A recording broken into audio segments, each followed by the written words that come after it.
በ9ኛ ደረጃ የምናየው ስለምንወስደው መድኃኒት ማወቅ።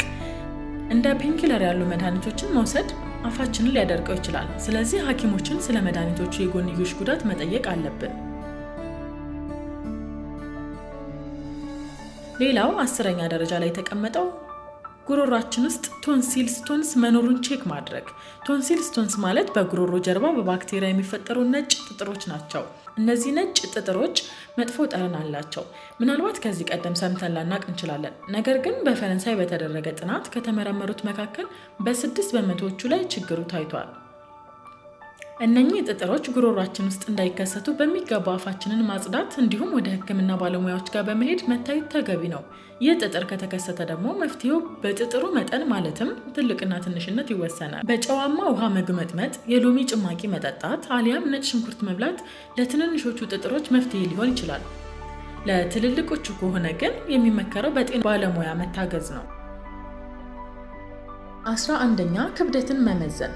ከመጠን ያለፈ ውፍረት መጥፎ የአፍ ጠረን ቁርኝት ተጠንቶ በጣም በወፈርን ቁጥር የአፍ ጠረናችንም እየተበላሸ ይመጣል። ምን ያገናኘዋል ካልን ደግሞ የወፍራም ሰዎች አመጋገብ አፍ ሊያደርቅ ስለሚችል ነው። በ12ኛ ደረጃ የተቀመጠው ከካርቦሃይድሬት አለመታቀብ። በአመጋገባችን ውስጥ አነስተኛ ካርቦሃይድሬት ካለ ኪቶን የተባሉ ኬሚካሎች ይመረታሉ።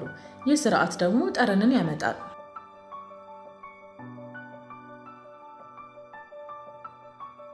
13ኛ ተደርጎ የተቀመጠው ደግሞ ጭሳጭስ አለብን።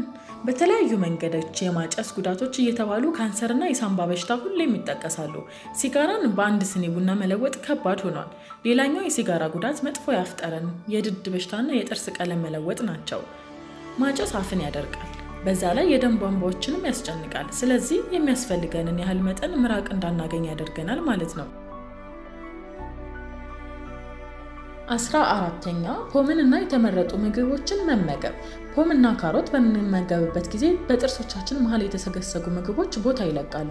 ሌላው እነዚህ ምግቦች በከፍተኛ ቪታሚን በውስጣቸው ይገኛል። ታዲያ ምንም ክብደት ብንጨምር እነዚህ ምግቦች መመገብ አለብን ወይም እንችላለን።